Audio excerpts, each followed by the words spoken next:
저는 살레시오회 김용식 베네딕토 신부라고 합니다. 만나서 반갑습니다. 오늘 제가 하고 싶은 이야기는요, 뭐 강의라고 하기엔 조금 너무 거창한 것 같아요. 그냥 짧은 저에 대한 삶에 대한 묵상을 좀 나누고 싶습니다. 그래서 오늘 할 이야기는 사랑, 그리고 창조, 그리고 그것에 대한 완성, 이렇게 세 가지 단어를 키워드로 해서 여러분들께 짧은 이야기 하나 나누고 싶어요. 알려드리고 싶어요. 그래서 먼저 사랑을 주제로 이야기를 하고 싶은데, 사랑에 대해서 생각해 보라고 하면 여러분들은 어떤 것이 가장 먼저 떠오르시나요? 질문입니다. 네? 희생. 굉장히 고차원적인 단어가 나왔습니다. 네, 다른 분들은 원래 이렇게 대답하는 게 그렇죠? 어렵습니다. 다 알고 있어요. 그래도 웃어주시니까 감사드립니다. 그 사랑이란 단어를 이렇게 어떤 생각이 드냐라고 물어보면 때때로 고통, 아픔, 또 때로는 슬픔, 이런 것들을 동반하기도 하기 때문에 약간은 좀 이렇게 어두운 이미지로서의 사랑을 떠올리시는 분들 가끔 계시더라고요. 그런데 대부분의 많은 사람들은 사랑하면 떠오르는 그 이미지는 밝고 긍정적이고 기쁘고 좀 이런 아주 좋은 느낌들을 많이 이야기들 하세요. 그런가요? 네, 다들 기쁘게 사시는 것 같아요. 네, 질문 하나 더 하겠습니다. 그러면 그런 밝고 기분 좋고 아주 좋은 분위기인데 혹시 누군가를 아주 진하게 사랑해 보신 적이 있나요? 대답하시는 분도 있습니다. 네라고. 한두 분 하신 것 같고 나머지 분들은 진하게 사랑하신 경험이 없으신가 봐요. 네, 있어도 그죠? 그냥 조용히 속으로만. 네, 젊은 사람들한테 지난번에 한번 그런 이 질문을 해봤습니다. 진하게 사랑을 해봤냐? 그랬더니 젊은 사람들이 하는 이야기가 가장 먼저 그분들은 떠오르는 게 이성 간의 사랑을 떠올리시는 것 같아요. 남자친구, 여자친구. 그러면서 많은 우리 청년들이 사랑을 해봤다, 진하게 해봤다 라고 이제 그런 이야기들을 하는데, 그래요. 이성 간의 사랑을 포함해서 이 사랑의 범위는 아주 넓고 그 종류도 다양한 것 같습니다. 그리고 누군가를 사랑한다는 그것은 바로 누군가에 대한 관심에서부터 시작이 되는 것 같아요. 관심 없으면 사랑이라는 거 시작 안 되는 것 같습니다. 그렇죠? 그래서 우리가 이야기를 할 때 둘 사이에, 그렇죠? 사랑하는 사람들 사이에 뭔가가, 우리가 잘 모르는데 뭔가가 있다라는 것, 우리가 그거 정도는 알고 있는 것 같아요. 그리고 이게 관심이 생기면 이렇게 없다가도 뭐가 생겨납니다. 그렇죠? 뭐가 생겨나요. 좋은 느낌들. 그래서 요즘 젊은 사람들이 흔히 쓰는 단어들 중에서 썸 탄다는 이야기 혹시 들어보셨나요?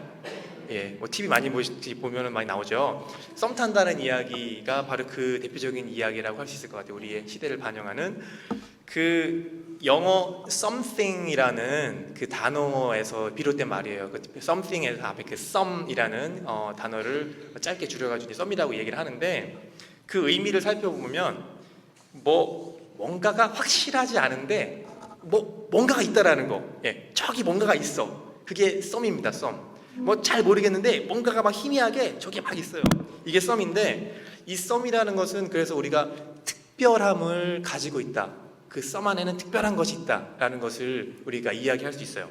그래서 우리가 표현하는 썸을 탄다, 그리고 진하게 사랑을 한다라는 이야기는 바로 그 안에 뭔가, 둘 사이에 특별한 뭔가가 있다라는 것, 그것을 의미를 합니다. 수많은 관계들이 있습니다. 그렇죠? 남녀 사이에, 또 부모와 자식 사이에, 스승과 제자 사이에, 친구와 친구 사이에, 이렇게 사람과 사람들 사이에는 아주 수많은 관계들이 존재하고 있어요. 우리를 포함한 많은 사람들의 그 일상적인 관계 안에서 그것이 일반적이지만 특별한 우리가 무엇인가를 체험하게 됩니다. 그 특별한 것이라는 것은 그 사랑이라는 것을 배경으로 해서 여러 가지 다양한 표현들로 드러나게 되는데, 그 여러 가지 사랑의 표현들 중에서 최초의 것, 근원이라고 할 수 있는 것이 있어요. 혹시 여러분들은 그것이 무엇이라고 생각을 하십니까? 그 사랑의 아주 첫 번째 있었던 그 사랑. 알 것 같은데, 그렇죠? 알 것 같은데 속으로만. 네. 그 우리 인간이 존재하게 될 수밖에 없는 궁극적인 출발점이라고 이야기할 수 있을 것 같은데요. 그것은 바로 우리가 알고 있듯이 하느님의 사랑입니다. 네. 하느님께서 인간을 너무나 사랑하셔서 그 인간의 역사 안에 딱 들어오셔요. 개입을 하십니다. 그리고 그 하느님의 특별함은 바로 인간이 존재하게끔 하는 그 이유가 됩니다. 그래서 그 특별함을 우리 인간이 깨닫게 될 때 우리가 하느님과 조금 더 가까워질 수 있는 것입니다. 그래서 우리가 신앙의 관점에서 그 사랑을 이야기할 때 우리는 하느님과 인간이 갖고 있는 그 사랑의 관계를 빼놓을 수가 없는 거예요. 하느님의 특별한 사랑이 그 태초부터 우리 인간과 긴밀하게 연결되어 있기 때문입니다. 우리가 그 사순시기 동안 그 우리의 욕구와 욕심을 절제하고 그리고 극기하면서 그렇게 지내왔는데, 그렇게 극기하면서 지내온 이 모든 것들이 왜 그렇게 했을까라고 돌이켜보면 바로 예수님을 향한, 그리고 하느님을 향한 우리의 사랑을 표현하고자, 그렇게 해보고자 노력한 것이 아닌가라는 생각을 해봐요. 결국 우리가 보낸 사순시기는 고통의 시기, 그리고 슬픔의 시기, 아픔, 이런 부정적이고 어두운 시기가 아니라 결국에는 사랑이라는 또 다른 표현과 그 체험을 하는 시기라고 이야기할 수 있을 것 같습니다. 그리고 우리는 어제부터 그 사순시기의 절정, 그 고통과 아픔의 시기지만 그 절정에 와 있어요. 성주간을 보내고 있습니다. 그래서 우리는 이 성주간을 그 하느님의 사랑을 눈에 보이게, 그리고 몸으로 강하게 체험하게 해주는 특별한 시기라고 이야기할 수 있을 것 같아요. 다른 어느 때보다도. 그 하느님의 사랑의 특별한 체험의 시기가 바로 성주간이라고 좀 전에 말씀을 드렸는데요. 왜 그런지 우리는 그 성경에서 이유를 찾을 수가 있습니다. 아까도 잠깐 짧게 얘기는 했지만 조금 더 이제 깊게 들어가 볼게요. 그 전에 우리가 한 가지 전제해야 할 것이 있는데, 그것은 바로 우리의 믿음입니다. 믿음이 먼저 전제가 되어야지 성경을 읽을 때 그 이해의 폭이 넓어집니다. 우리의 믿음을 중심으로 바라볼 때 하느님의 사랑의 의미가 분명하게 우리에게 다가오기 때문입니다. 그래서 질문 하나 드리겠습니다. 저는 질문하는 거 너무 좋아요. 답 잘해 주셔야 돼요. 설명을 할게요. 그리고 마지막 질문하면 그 질문에 답을 하시면 됩니다. 평일 미사에는 하지 않습니다. 하지만 우리가 1년 내내 주일날 주일 미사 중에 특별히 하는 부분이 있습니다. 이것은 꼭 해요. 그리고 우리는 이것을 대축일에도 합니다. 자, 이것은 무엇일까요? 영방송! 네, 비슷했는데 사순시기는 안 하죠. 그렇죠? 사순시기 안 하는데 없을까요? 누가 뭐라고?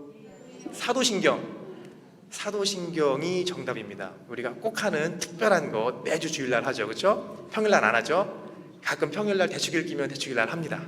네, 이건 사순시기랑 상관없이 해요. 그 니체화 신경과 사도신경 두 가지가 있는데, 우린 주로 이제 사도신경을 미사 중에 외우게 됩니다. 우리 신앙 고백의 모든 내용이 들어가 있는 총체적인 고백문이라고 할 수 있겠어요. 기도문이죠. 그 기도문 말 나온 김에 좀 해볼까요? 같이? 제가 시작하면 같이 하겠습니다. 시작. 전능하신 천주 성부 천지의 창조주를 저는 믿나이다. 그 외아들 우리 주 예수 그리스도님. 여기까지 하겠습니다. 네, 너무 다 잘 외우고 계세요. 네, 너무 길어지면 또 강의 시간 길어지니까 짧게 하겠습니다. 신앙 고백 첫 부분에서 우리는 하느님 아버지를 전능하신 천주 성부, 천지의 창조주라고 믿는 것을 고백을 합니다. 그렇죠? 세상을 창조하신 창조주이신 하느님을 우리는 믿고 있다는 것을 우리 스스로가 이야기를 해요. 우리가 믿고 있는 내용, 즉 하느님께서 세상을 창조하셨다는 것은 우리는 그것을 성경에 기원을 둡니다. 구약에 나오는 이제 창조 이야기가 있죠, 그렇죠? 그 창세기에 보면 이제 막 세상을 만드십니다. 근데 어떤 분들 그런 얘기합니다. 그게 진짜로 있었는지 없었는지 사실이냐 아니냐 어쩌고 저쩌고 막 이런 말씀하시는데, 지금 이 순간 제가 말씀드리고 싶은 건 그게 사실이냐 아니냐에 대한 그 진위 논란을 하자는 것이 아니라, 오늘은 우리 신앙의 고백이 천지창조부터 시작한다는 것을 여러분들과 나누고 싶어서 이렇게 신앙 고백 내용을 함께 이야기했습니다.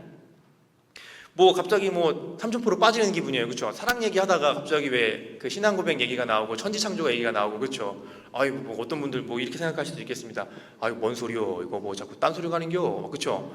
근데 이렇게 갑자기 딴소리를 가는데 다 이유가 있습니다. 뭐 결론부터 좀 말씀드리면 이 천지창조가 바로 하느님의 사랑에서 비롯된다는 것을 먼저 말씀을 드리고 싶네요. 결론이에요. 네, 이제 이렇게 앞으로 내용이 전개가 될 겁니다. 자, 좋아요. 그러면 우리가 믿고 있는 하느님께서 그 세상을 창조하셨다는 것, 그것을 여러 가지 예를 통해서 알 수가 있는데, 뭐 저도 예를 한 가지 좀 들어보도록 하겠습니다. 왜 그것이 사랑으로 창조되었는지에 대한 것. 구약 성경 옛날 그 고대 근동 지방으로 한번 넘어갑시다. 예, 그때 구약 성경에 쓰여질 시기는 아주 고대 근동 지방이에요. 뭐 진짜로 이 문자도 제대로 없던 막 그런 시기였는데, 그때 구약 성경도 역시 고대 근동 지방의 그 문화의 영향을 받았어요. 이웃 나라, 이웃 부족의 영향을 받은 거죠. 그래서 서로 비슷한 이야기가 하나 있는데, 이 비슷한 이야기가 이렇게 여러 공동체, 여러 부족들, 국가들을 거치면서 조금씩 변형되고 나름대로의 이야기로 재탄생하게 돼요. 뭐 그래서 그 당시에 보면은 뭐 요즘에는 우리가 막 전화하기, 그죠? 핸드폰 막 이거 막 문자도 막 금방 보내요. 막 그리고 막 어디서 막 긁어가지고 카피해가지고 막 이쪽으로 막 보내고 막 정신 없어요, 그렇죠? 막 실시간으로 빠르게 많은 정보들이 오고 갑니다. 하지만 그 당시에는 뭐 컴퓨터도 없었어요, 그죠? 뭐 핸드폰도 없었어. 글자도 뭐 제대로 아는 사람도 많지 않았어. 그러다 보니까 어떤 한 이야기가 딱 나왔을 때 이 이야기가 공동체, 국가, 뭐 부족을 거치면서 같은 이야기인 것 같긴 한데 뭔가가 내용이 바뀌어요. 이제 이 내용이 조금씩 변질이 됩니다. 그러다 보니까 그 당시에는 뭐 입에서 입으로 구전되어지는 것이 흔한 그 의사소통의 방법이었으니까, 그래서 뭐 글을 적는 사람도 적어요. 그리고 글을 아는 사람도 적어요. 그리고 뭐 글 쓸 수 있는 도구들도 없어. 뭐 이러다 보니까 이게 막 입으로 젖으면서 많은 변형들이 이루어집니다. 그럴 때 마지막에 그 이야기를 딱 듣고 이제 글 쓰는 사람이 그래, 내가 이것을 기록을 해야겠다. 막 기록을 하다 보니까 처음에 나온 이야기랑 다른 거야. 이제 얘네 공동체랑 얘기가 달라집니다. 우리 성경에도 그런 부분들이 많이 발견이 돼요. 그래서 이 달라진 상황이 생기는데, 뭐 예를 들자면 뭐 이런 거죠. 뭐 옆집 철수가 라면을 끓여 먹었대. 이게 시작이 됐어요. 누가 봤어 그걸. 근데 그걸 들은 사람이 다른 공동체 얘기를 하는데 막 이름이 사라집니다. 그냥 누가 라면에다가 만두를 넣어 먹었대. 뭐 이렇게 답각입니다. 그리고 그 이야기는 또 변질이 돼서 옆집 칠수가 라면을 끓여서 만두를 먹었대. 이상하죠? 말도 안 되는. 근데 이름도 바뀌고 이제 뭐 내용도 바뀌어요. 옆집 창수 동생이 라면을 끓여 먹어서 만두를 만들어 먹다가 배탈이 났대. 변합니다. 이제 이런 이야기 반복되다가 나중에 막장 드라마로 가요. 옆집 창수 동생이 라면을 끓여 먹다가 배탈이 나서 병원에 가봤더니 그게 뭐 변비였더라. 그래서 나중에 다시 아무 이상 없는 걸 알고 라면을 다시 끓여 먹었대. 뭐 이런 식으로 막 변질이 됩니다. 뭐 이런 것들이 그 옛날 고대 근동 지방에서는 수도 없이 일어났던 그런 자연스러운 현상이었어요. 그래서 먹는다는 주제로 이야기는 흘러가지만 뭐 내용이 많이 바뀌게 된 거죠, 그렇죠? 어쨌거나 이제 이런 것들, 고대 근동 지방의 그 문화가 구약 성경과도 많이 관련이 돼 있어요. 그래서 구약 성경도 만들어질 때 어떤 그런 것들의 영향을 받았고 서로 비슷한 이야기들을 공유하고 있습니다. 특별히 우리 창조 신화에 관련된 부분, 우리 그 창세기에 나오는 하나님께서 세상을 막 창조하시는 부분, 이 부분도 고대 근동 지방의 다른 문화들과 이렇게 비교를 해보면 아주 재밌어요. 그래서 여러분들과 그걸 좀 비교를 좀 하고 싶습니다. 왜 우리의 창조의 이야기는 사랑의 이야기인지. 그 바빌론 그 창조 신화를 보면은요, 이제 그 당시 바빌론이 이제 그 당시 이 고대 근동 지방에서 아주 굉장히 강력한 그 국가였어요. 그러니까 바빌론이라면 지금의 지금의 이란이죠, 이란. 그 당시에 페르시아, 바빌론. 뭐 막 다 쓸었습니다. 그러니까 이때 막 이 페르시아 이제 바빌론 그 신화가 자기네들의 그 우월성을 드러내기 위한 어떤 그런 부분들을 표현의 일부였어요. 어쨌거나 그래서 그 바빌론 창조 신화를 우리는 에뉴마 엘리시라고 합니다. 근데 그 창조 신화에 보면 그 창조 신화 그 당시에 돌에 이렇게 막 새겨져 있었는데 이게 7개의 돌판으로 이루어져 있어요. 그 중에 첫 번째 돌판이면 우리의 이제 창조시나 창세기의 1장에 해당되는 그런 부분인데, 거기 보면 이렇게 나옵니다. 찾아봤더니 영어밖에 없어서 제가 좀 짧은 영어 실력으로 번역을 좀 해봤는데, 하늘 위에 이름이 없을 때 땅 아래도 아직 이름을 갖고 있지 않았다. 그리고 하늘과 땅을 낳은 태초의 신인 압수, 그리고 하늘과 땅의 어머니인 혼돈, 그 이름은 티아마트. 압슈와 티아맛의 물들이 서로 섞였고 들판도 형태를 갖추지 않았고 어떤 초지도 보이지 않았다. 아직 그 어떤 신들도 탄생하지 않았을 때였다 라고 이렇게 시작을 합니다. 뭔가 좀 느낌이 오나요? 뭐 좀 그 바벨론 창조 신화 이야기도 우리 창조 신화랑 조금 뭐 비슷한 부분이 있죠. 막 물이 막 이렇게 나오고 막 혼돈이 막 이렇게 있고 막 절 질서가 없는 막 이런 세계들이 막 나오고, 그렇죠? 우리도 이제 뭐 이제 그런 처음에 하나님께서 세상을 창조하실 때 그런 이렇게 순서들이 있는데 뭐 비슷합니다. 이런 내용들을 서로 공유했던 거예요, 그 당시에. 그런데 이제 이 주제는 비슷하지만 전개되는 내용은 좀 달라요. 어떻게 전개되냐? 그 압수와 티아맛은 태초에 원래 있었던 두 신이래요. 두 신인데, 길게만 얘기가 짧게 하겠습니다. 두 신이었는데 이 막 티아맛이 이제 바다의 상징이었고 압수는 그 강물의 상징이었어. 물이에요. 물이 생명의 근원이기 때문에 아마 처음 시작을 그렇게 다들 옛날 사람들도 생각을 했었나 봐요. 압수와 티아맛이 있는데, 티아맛이라는 이 큰 둘레, 그 바다의 이 바운더리 안에 여러 신들이 막 생겨납니다. 이제 막 생겨나서 그 안에 살아요. 근데 이 신들이 막 소음을 일으키고 막 쏘들고 막 어린 신들이니까 막 이러니까 얘네들이 막 그 압수라는 그 남자 신이, 야 얘네 시끄러운데 어떻게 하지? 이것들 확 그냥 봐버려? 느낌이 이런 거예요. 그래가지고 기분이 나빠가지고 이제 얘네들을 쳐야겠다. 이러니까 그 티아맛은 자기 울타리 안에 있는 애들을 이렇게, 압수가 자기 남편이지만 이렇게 하는 거에 대해서 이제 위협을 느낀 거예요. 그래서 이제 그 어린 신들 중에 가장 힘이 셌던 에아라는 그 어린 신에게 이야기를 합니다. 야, 지금 압수가 너희들 지금 어떻게 할 거니까 조심해. 너희들 조심해야 돼. 경고를 했어요. 그랬더니 에아가 그 얘기를 듣고 이게 불끈한 거예요. 뭐 나도 힘이 있는데 뭐 한번 해보자는 거야? 뭐 이런 거예요. 그러더니 얘가 압수를 마법을 막 써요. 어떻게 썼는지 모르지만 마법을 막 썼다가 마법을 막 써가지고 압수를 기절을 시켜서 그 다음에 기절시킨 압수를 이렇게 탁 처단을 합니다.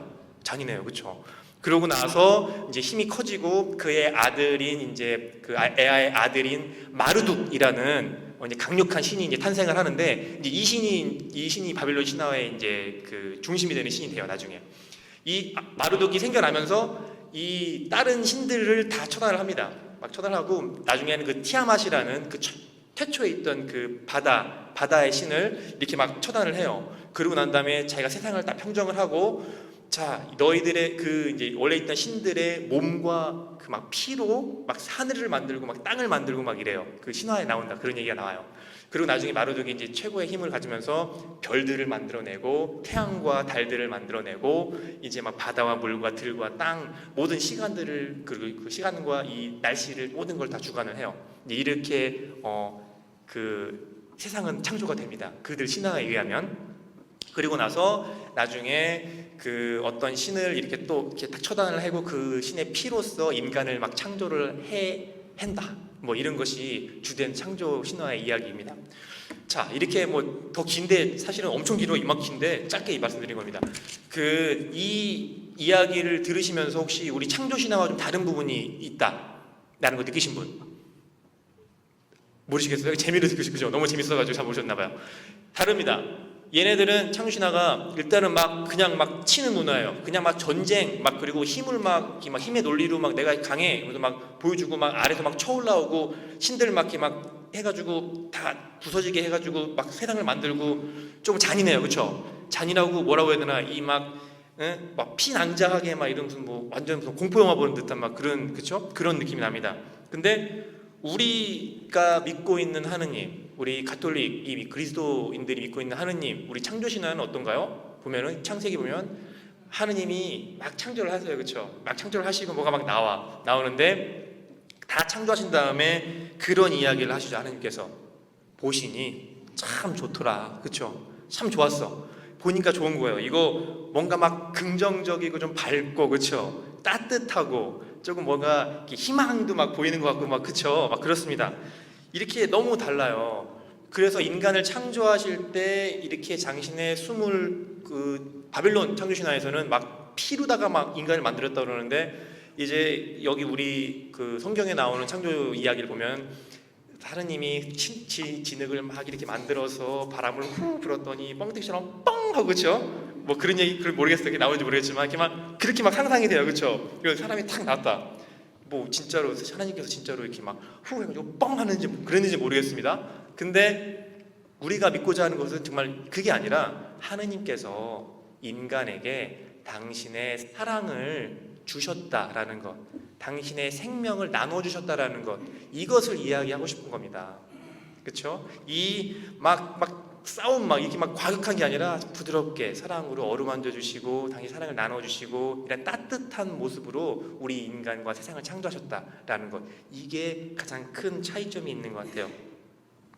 그래요. 우리 이렇게 그 사랑이 천지 창조 때부터 시작이 되었다라는 것 여러분들에게 말씀드리고 싶어서 뭐 여러 가지 이야기들을 했습니다.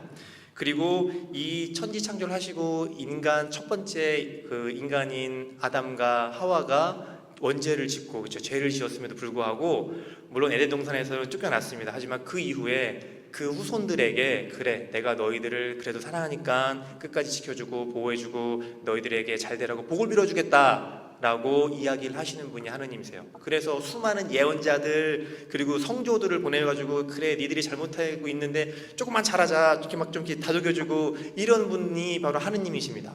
이 하느님의 사랑은 지속적으로 인간의 역사 안에서 이렇게 드러나시고 우리를 통해 누군가를 통해서 항상 이렇게 보여주고 계세요.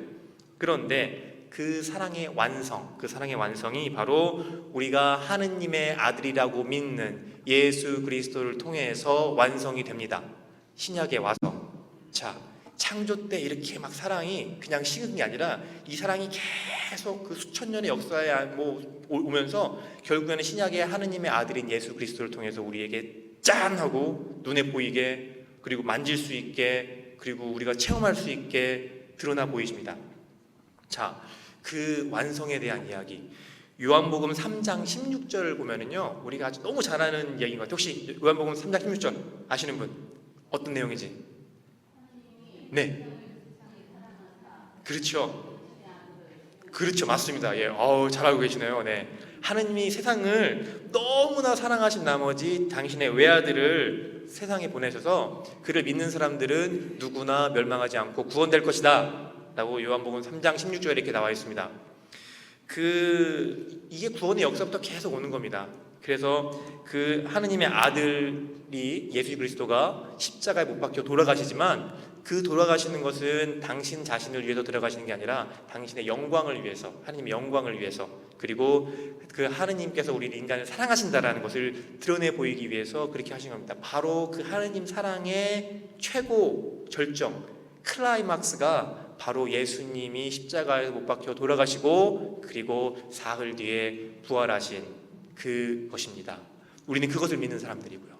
우리가 그리고 그것을 잘 기념하고 기억하고 묵상하고 또 그분이 가르쳐주신 그 사랑을 실천하기 위해서 늘 신경을 쓰지만 특별히 이번 이 성주간 동안 더더군다나 우리가 그 마음에 담고 살아가고 있는 바로 우리들입니다. 그래요. 아무 죄 없이 세상에 오셨고 인간을 조금 더 인간답게 살게 하시려고, 그리고 우리가 좀 잘못한 거 있지만 죄를 용서해 주시고 그래 야 잘못했는데 여기서 끝, 이게 아니라 그래도 내가 니네들 처음 인간 생겨날 때부터 계속 사랑해왔던 것처럼 너희들 용서해 줄게, 괜찮아, 좀 힘내, 같이 가자, 이렇게 말씀해 주시는 그 사랑을 우리는 사순시기 동안 그리고 특별히 성주간 동안 깊게 체험하게 될 것입니다. 뭐 사실 그래요. 신앙이 없는 사람들한테 야 예수님이 막 돌아가시고 막 순환하고 막 채찍질 당하시고 막 쓰러지고 십자가에 막 이러고 막 이러고 계시는 모습, 저 앞에 있는 저 십자가의 저 모습이 사실은 별 의미가 없을 수 있겠어요. 어떻게 보면 그냥 야 대단한 사람이다, 뭐 조금 영적인 어떤 행동을 보여줬구나 라고 정도로 보일 수는 있을 것 같아요. 근데 우리 신앙인들한테는 예수님은 단순히 그런 분은 아니십니다. 왜냐하면 그것은 오로지 믿음 안에서만 이해될 수 있고, 그리고 우리가 하느님께서 가르쳐 주신 강력한 사랑의 언어를 통해서만 설명이 가능하기 때문입니다. 그리고 그분의 죽음 후에 우리는 부활을 맞이하게 되는데 그 부활의 신비 또한 이 사랑과 믿음이 없다라면 우리는 절대로 체험하거나 공감할 수 없는 딴 나라 세상의 것이 될 수 있습니다. 그래요. 예수님을 통해서 결국 드러난 그 하느님 아버지의 사랑으로 우리가 결국엔 희망하면서 살 수 있는 사람들이 되는 것 같아요. 그리고 매사에 감사할 수 있는 사람들이 되는 것 같습니다. 우리 백문이 불여일견이라는 말이 있습니다. 제가 백날 이렇게 막 좋은 얘기하고 많은 얘기해도 우리가 스스로가 깨닫지 못하고 체험하지 못하면 이건 성주가 아무 의미가 없을 것 같아요. 그래서 제 이야기 더 길게 하지 않겠습니다. 우리 진짜 스스로 먼저 몸으로 마음으로 깨닫는 성주간이 됐으면 좋겠어요. 그리고 세상 창조 때부터 이렇게 쭉 이어져 오는 그 사랑의 이야기, 오늘 마지막은 제가 예수님의 그 십자가에 돌아가심으로 완성되었다라고 말씀을 드렸는데, 그래요.